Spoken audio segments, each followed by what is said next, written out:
In this video, I'm going to show you how to boot Windows 10 in safe mode.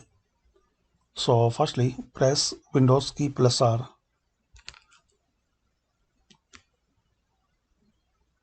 Now you need to type msconfig.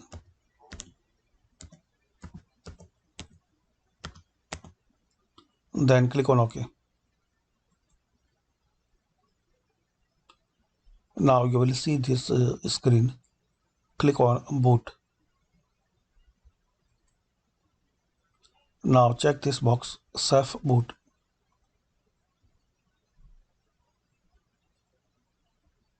Then click on apply. Then OK. Now you will see you may need to restart your computer to apply these changes. Before restarting, save any open file and close all program. Before restarting, save any open files and close all programs.